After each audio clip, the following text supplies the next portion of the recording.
installed. But the strange and wonderful universal foods we develop in the industrialized world have exposed a weakness. For far too many of us, the foods we eat overwhelm the usual checks and balances that moderate intake. In short, our modern diets are too delicious. We like food for the same reason we like everything. It triggers the in our brains. From the simplest worms to the most complex primates, we have brains that are evolved to reward behaviors that improve our chances of survival and reproduction. Sex, sugar, social connection. All the essential universal cravings are built into us from the beginning. We are pre-wired with neurons waiting to sense good things and release reward molecules like dopamine and endocannabinoids in response to keep us going back for more. The evolutionary logic is simple. Organisms with reward systems that are well tuned to their social and physical environments seek out more food and more sex and tend to have more offspring that inherit their neural reward systems.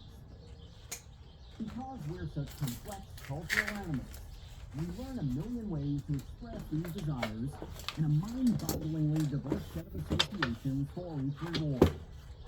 Our brains learn to trigger our reward systems at the mere hint of an impending goodie.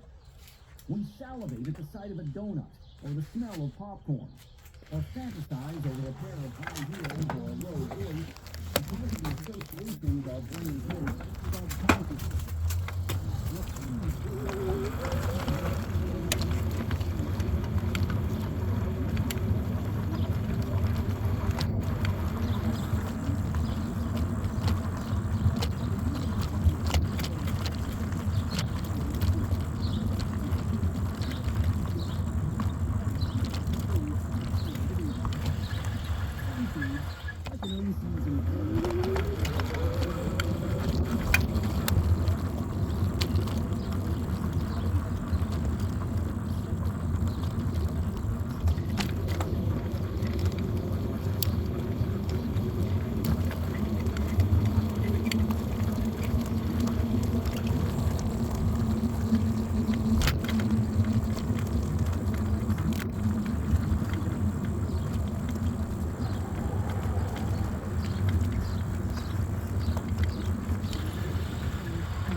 At least in small-scale societies like the Hadza, with traditional diets.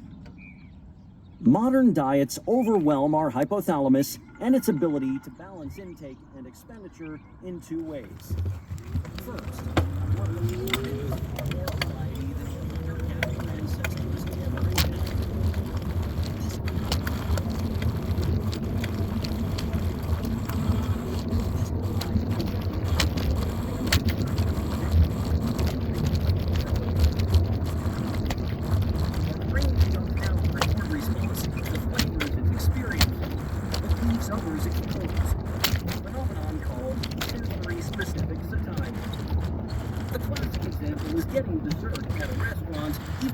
completely stuffed from the main course.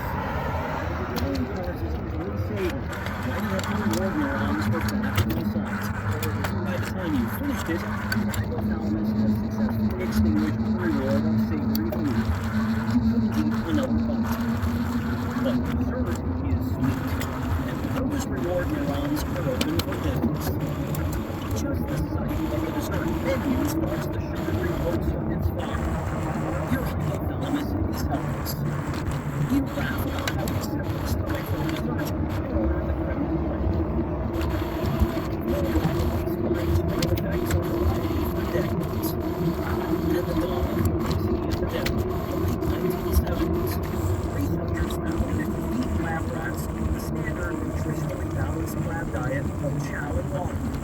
to maintain a healthy weight indefinitely.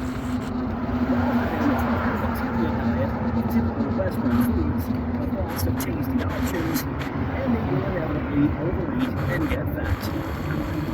Since the initial finding was rats, researchers have shown the same phenomenon in a range of species, from monkeys to elephants, and, unsurprisingly, in humans. The other major problem with modern foods is that they are literally designed to be overeaten. This process began thousands of years ago with farming and the breeding of plants and animals to enhance the palatable aspects of domesticated foods like sugar and fat, while reducing the elements that make us feel full. Industrialization has taken this process to a whole new level. Much of the food we buy at the supermarket, the canned and packaged foods that my lots of friends find so amusing, has been engineered beyond anything our ancestors could have recognized. Anything else that will make you feel full is removed. Sugar, fat, salt, and other things to tickle your reward system are added. As a result, added sugars and oils are the two leading sources of calories in the American diet today, accounting for only 1/3 of the energy we consume. Our evolved reward systems are unprepared for the intensity and breadth of the size of these processed foods provide. Hypothalamus is too slow to shut down our appetite, and we overconsume. The food companies know exactly what they're doing. Flavor engineering is a multi-billion-dollar industry, with teams of scientists using a mind-boggling array of techniques and additives to make food that is highly palatable without being satiating. Foods that always leave you wanting more. These foods are designed to circumvent the brain's evolved system of reward and satiety. In addition to adding fat and sugar, chemical flavorings are focus-group tested until they find a mixture that is irresistible. Wandering the aisles of processed foods at your local supermarket with your Paleolithic food reward system and hypothalamus is like bringing a stone hand axe to a gunfight. Bet you can't eat just one might sound like a friendly wager, but the food companies know just how steeply the odds are stacked in their favor. A recent study by Kevin Hall and his team at the NIH demonstrated just how powerful processed foods can be. In a 4-week inpatient study, men and women were fed 2 sets of meals that were identical in their proportions of carbs, fats, and protein, as well as the amounts of fiber, sodium, and sugar. The big difference was the processing. One set of meals consisted of highly processed foods like hot dogs, prepackaged pasta dishes, and boxed breakfast cereals. The other consisted of relatively unprocessed foods like beef tenderloin, salmon fillets, fresh fruit, vegetables, and rice. Subjects ate one set of meals for 2 weeks, followed by another. Half started with processed foods, half started with unprocessed. Given no instruction on how to eat whatever they wanted. The results were remarkable. Subjects ate 500 kcal more each day in the processed diets, gaining nearly a pound a week. How does anyone avoid the obesity trap? The increased availability of a wide variety of delicious processed foods easily accounts for the rise in obesity in the developed world over the past few decades.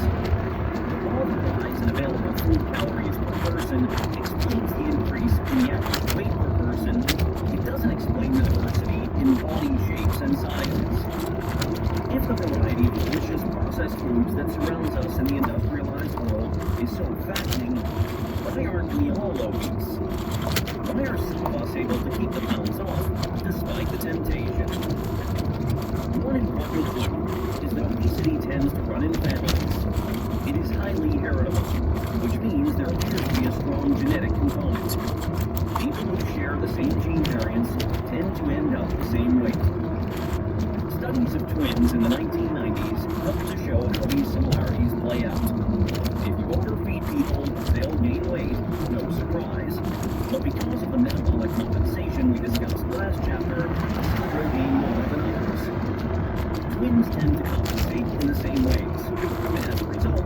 gain similar amounts of fat, and in the same places on their bodies.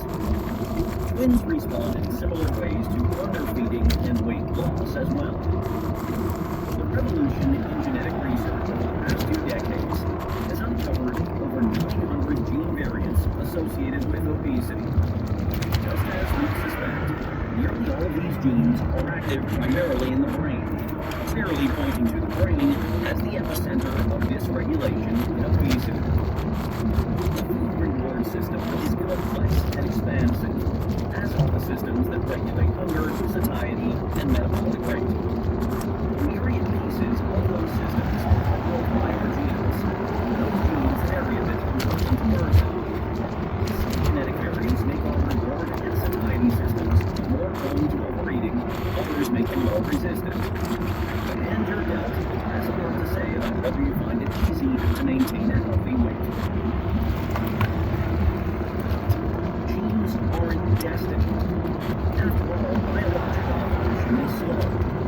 The same genetic variants that get us into trouble in the industrialized world today were there in our great-grandparents' generation long before the obesity crisis. The same variants can also be found in populations around the globe, including the Hansa, where obesity isn't an issue. Clearly, we can modify our environments in ways that help or hurt us. One obvious strategy to manage our weight and maintain good metabolic health is to build our diet around foods that are filling and nutrient-rich without packing in a lot of calories. Luckily for us, the characteristics of a satisfying moderate-calorie diet have been worked out. A foundational study by Susan Holt at the University of Sydney in 1995 tested 38 different foods to see which ones left people feeling the most full in the 2 hours after eating a 240 kcal portion. Whole foods, like fresh fruit, fish, steak, and potatoes, were the most filling. Processed foods, like white bread, boxed cereal, and flavored yogurt, were among the least satiating foods. And baked treats, like cookies, cakes, and croissants, were the least filling of all. The common threads were protein, fiber, and energy density. Foods with more fiber, more protein, and fewer calories per bite were the most filling. Unsurprisingly, palatability was also a factor. Foods ranked as more palatable, meaning they had a greater reward system response, were the least satiating. Holt's work on satiety provides a solution to the diet wars, the terms of a truce for any lawyers willing to listen. Diets that work, including both low-carb and low-fat varieties, are effective because they cut out low-satiety foods and help us feel full on fewer calories. Vegetables, fruits, meat, and fish will all be part of a healthy diet, as long as we avoid foods that prompt us to overconsume. Low-carb enthusiasts rightly point out that sugary foods are too easy to overeat. They jiggle our reward systems without making us feel full. Sugar-sweetened beverages, sodas and sports drinks, fruit juices, and processed carb-rich foods are dangerous because they carry lots of reward response without any of the fiber that make whole fruits and vegetables so satiating. But fatty foods, particularly processed foods devoid of protein, can cause the same problem. That's why low-carb diets typically put the focus on meat and other high-protein foods that reduce calories without sacrificing satiety. Plant-based and vegan diets can contain fiber as well as protein, reducing energy intake while still being satisfying. The diet that works best for you will depend on your particular reward system and the variety of foods that satisfy you most on the fewest calories. Even without adopting a particular brand of diet, there are things we all can do to reduce calorie intake without feeling miserable. Getting calorie-rich processed foods out of your house and off your desk at work, and replacing them with protein or fiber-rich alternatives like whole nuts, fruit, or fresh veggies to help reduce the amount of calories you consume each day while still feeling full. Cooking for yourself more often can also help, as most restaurants are in the business of making delicious food that's easy to overeat.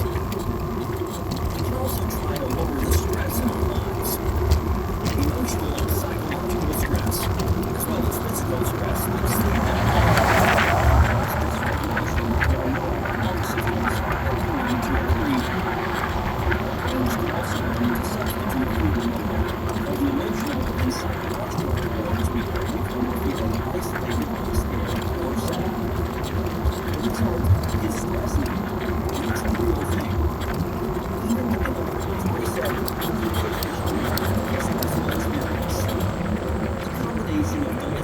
food and social stress helps to explain why the people in the United States and other industrialized countries gain an average of 1 to 2 pounds over the holidays each year.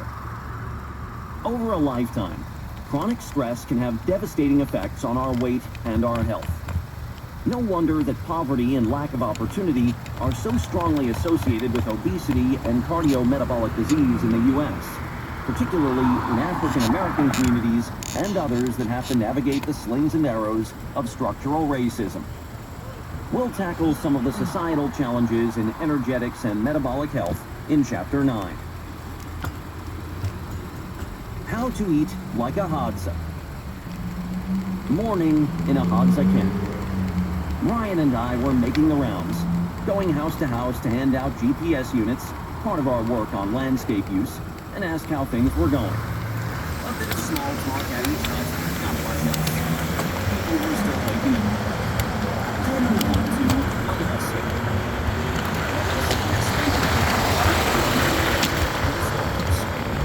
As is typical, every man and their Russian here once again was walking to build a house we moved in a week ago.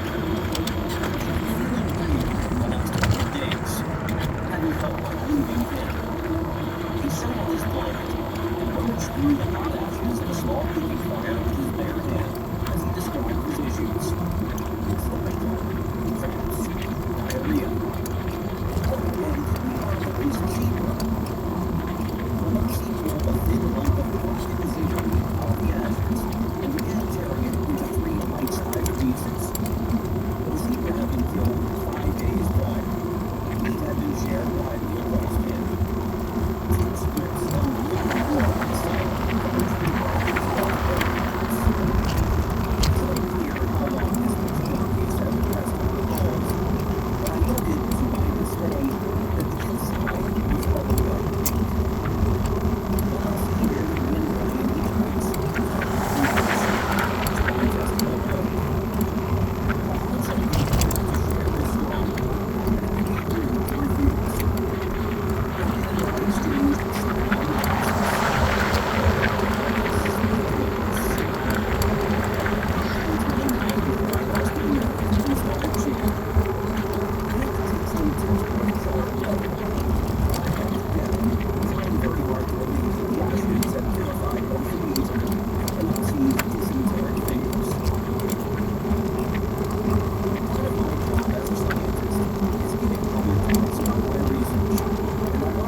Adopting the principles of a Hadza diet would have profound health benefits for the industrialized world. But don't hold your breath for a new diet craze. It would be nearly impossible to market in a society awash with highly palatable processed foods. There are no silver bullet foods to idolize or avoid, aside from testicles and snakes. A Hadza diet isn't low-carb, ketogenic, or vegetarian. They can start with a fast intermittent. Instead, every small-scale society is their diet is simply grain-forward, with plenty of tubers and berries that are high in fiber, and meat with lots of protein. The Hadza eat about 5 times as much fiber each day as a typical American. It's relatively low in fat, although the proportions of saturated and unsaturated fats haven't been studied, which likely helps protect them against heart disease. There is always food available on the landscape. Tubers are always in season. they have to work together. They aren't constantly surrounded by a wide variety of delicious foods, much less processed foods engineered from obesity and metabolic disease for the simple reason that their food environment doesn't drive them to overconsume. Bringing these lessons from the savannah into our daily lives means moving beyond the diet wars and still thinking about calories and conspiracy theories. Humans are opportunistic omnivores, and the available evidence, other than that they become living entrepreneurs, to control diet studies like Dietfits and Allspark at the NIH, shows us that a wide range of diets can be possible. As a general rule, we have to seek out foods higher in fiber and protein that fill us up, and avoid processed foods with added sugars and fats that push our food reward systems over the edge. The diet that works for you is the one that allows you to achieve and maintain a healthy weight without feeling unsatisfied. It is hard to do that anyway, outside of constantly doing studies to track your intake and expenditure. It doesn't need a bathroom scale. If you're consuming less than you're burning, your weight will go down. If you are at that weight you're running on a trajectory to get there, it's time to try different foods. Diet is still only one solution to staying healthy. Just add carbohydrate equation. A better sleeping pattern will help us regulate our weight and the energy we take in. It will affect the calories we burn. For that, we need to focus on physical activity. In the last chapter, we debunked the idea that exercise is a useful tool for losing weight. Faced with increasing daily physical activity, the body adjusts, saves energy elsewhere, and daily energy expenditure in general. In the past, we increased daily expenditure and is managed by increased intake, nullifying the potential for weight loss. And while exercise doesn't do much to change the number of calories we burn each day, it does change the way those calories are spent. And that can mean the difference between health and disease. To stay healthy like the Hadza, we need to move like hunter-gatherers. To see why, let's visit our 8 cousins, deep in the African rainforest.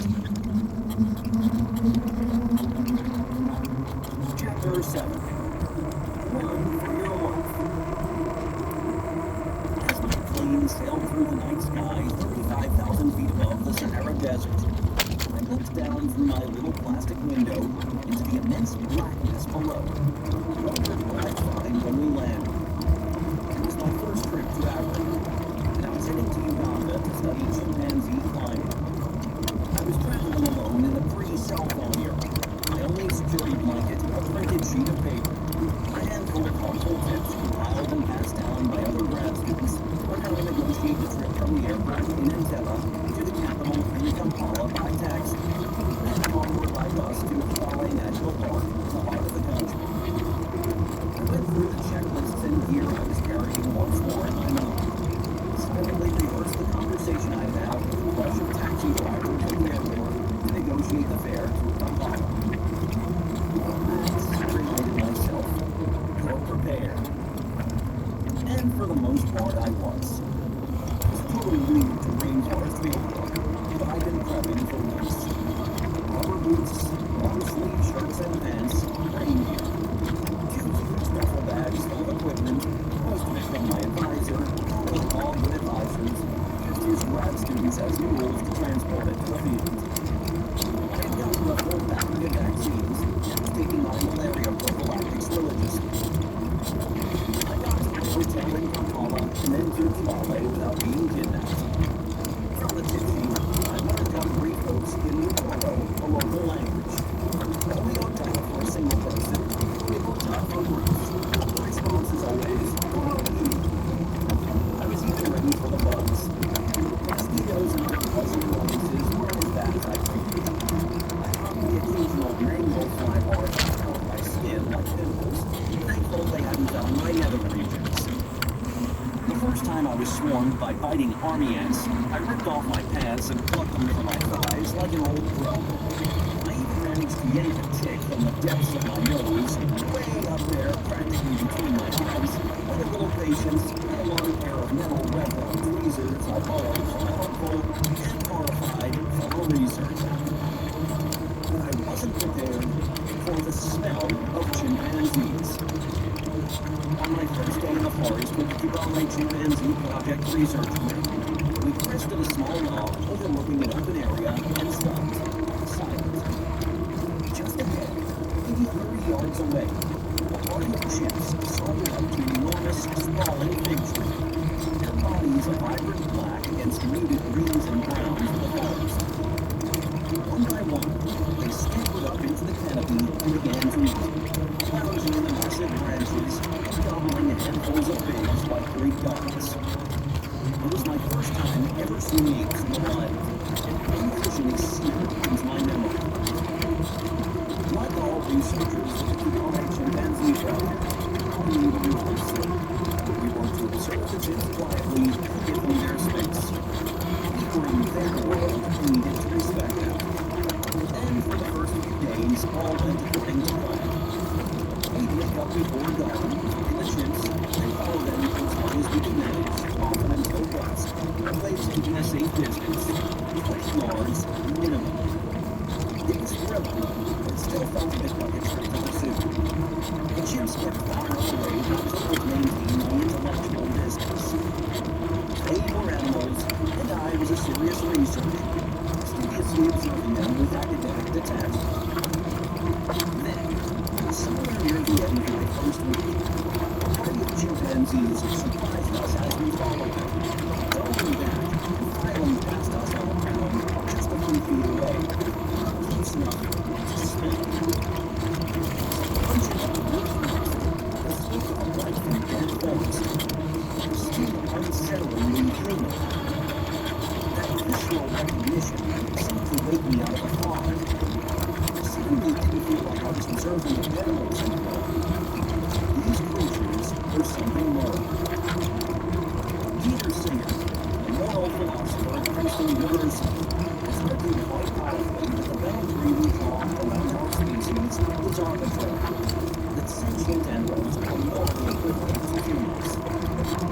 Growing up in rural western Pennsylvania, observing animals in forests and pastures, and occasionally through the scope of a hunting rifle, I understood that our species is just one thin twig among millions in the tree of life.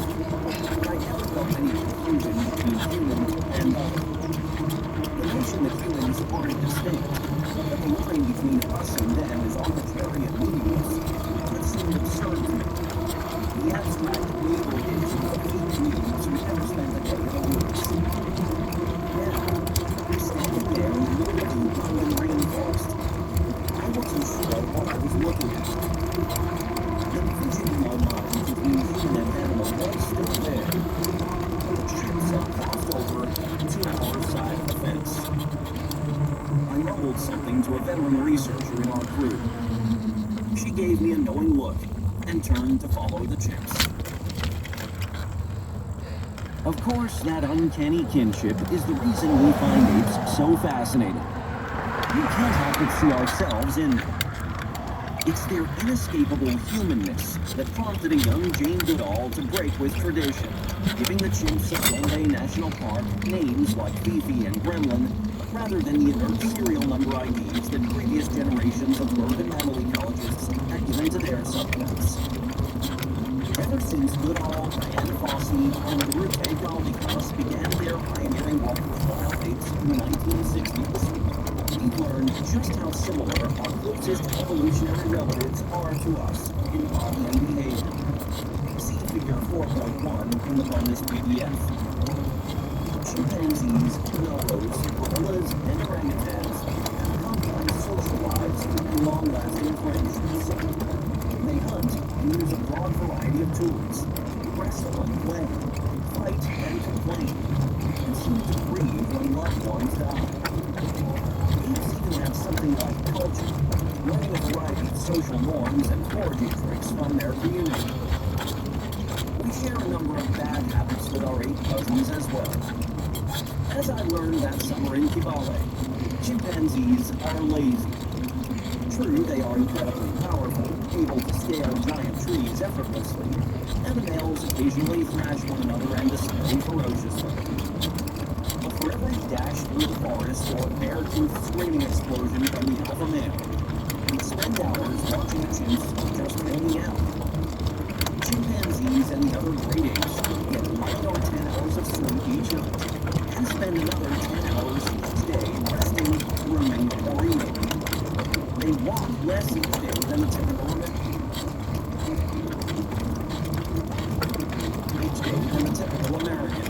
And don't climb as much as you might think. My data from that summer in Kibale showed that chimpanzees climb about 330 feet per day, the energy equivalent of about 1 mile of walk. It's the same story for the other apes. They are an impressively indolent bunch. For us, a life of ape-like idleness is a recipe for disaster. Sedentary humans are far more likely to develop cardiometabolic disease, including heart disease and diabetes. Yet, despite their laziness, apes don't get sick. Diabetes is exceptionally rare among apes, even in zoos. They have naturally high cholesterol levels, but their arteries don't clog. The primary cause of death in captive apes is cardiomyopathy, pathology of the heart muscle, the causes of which aren't entirely known. But they seem to be immune to the kind of heart disease that fells humans. Apes don't develop hardened vessels or have heart attacks from blocked coronary arteries. They stay lean, too. As my work with Steve Ross, Mary Brown, and others show, Chapter 1, chimpanzees and bonobos in zoos carry less than 10% body fat. The fact that our closest evolutionary cousins don't need to be active to stay healthy tells us that exercise isn't like water or oxygen, some required element that all animals need to survive. Our need to exercise is peculiar. It sets us apart. As our hominin ancestors evolved into hunter-gatherers, the body adapted to the incredible physical demands it entails. No part was left untouched. Muscles, heart, brain, guts, everything was affected.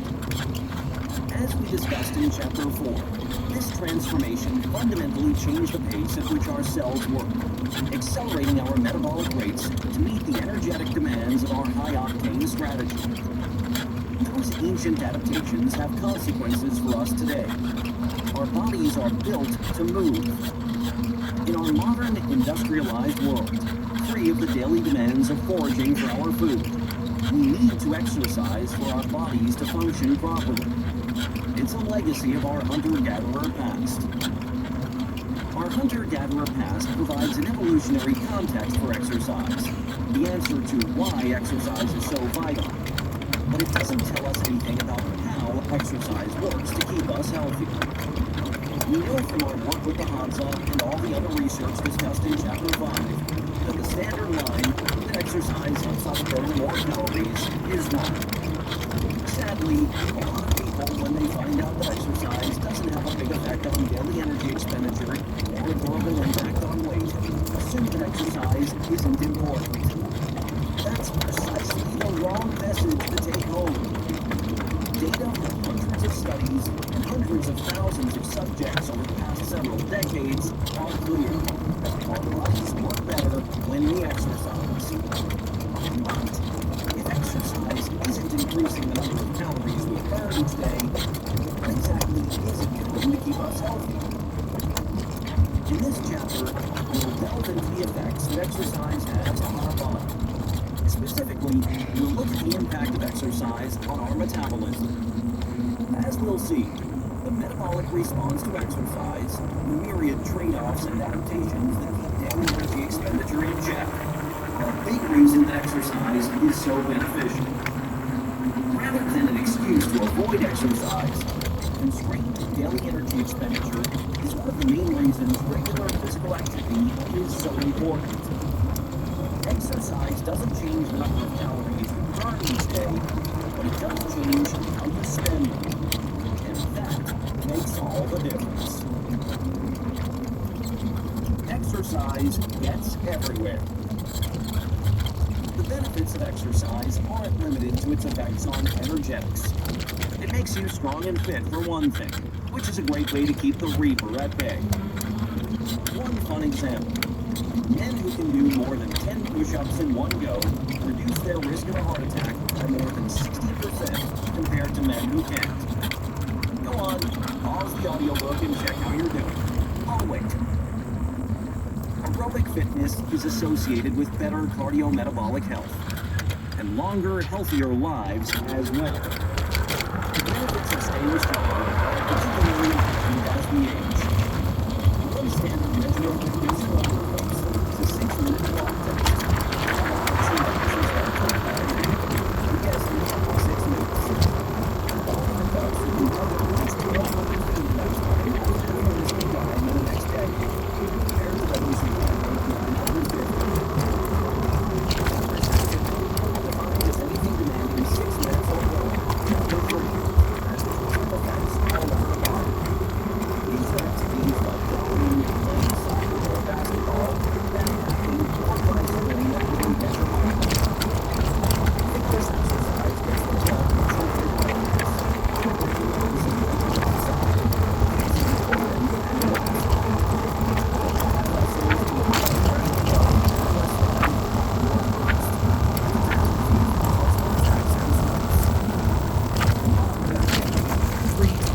lasts.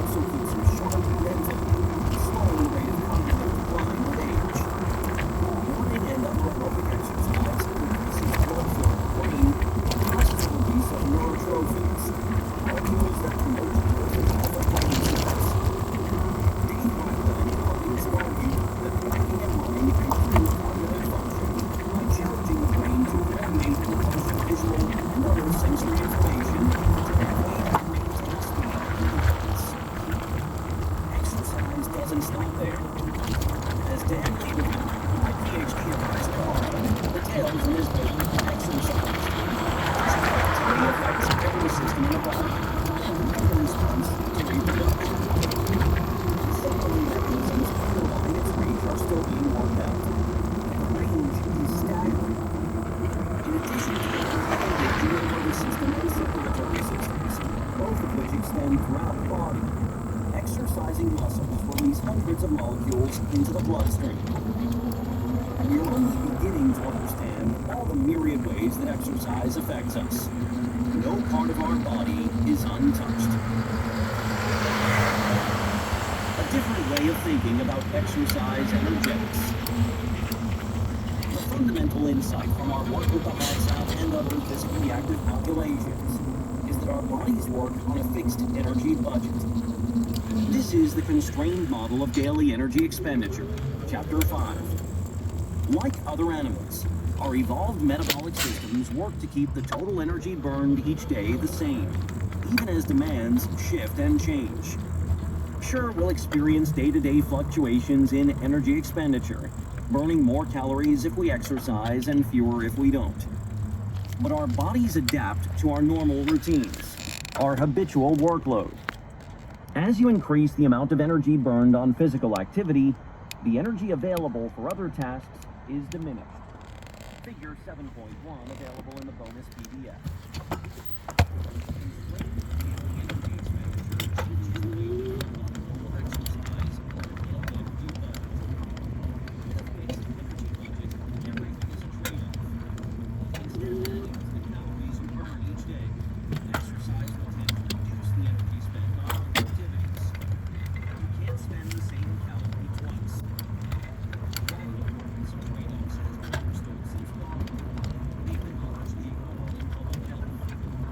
Instead,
The effect of daily physical activity on other metabolic expenditure is illustrated in Figure 7.1, available in the bonus PDF. It should come as no surprise that humans and other animals, the inheritors of 500 million years of vertebrate evolution, are quite clever about which kinds of things get tough and which ones are protected.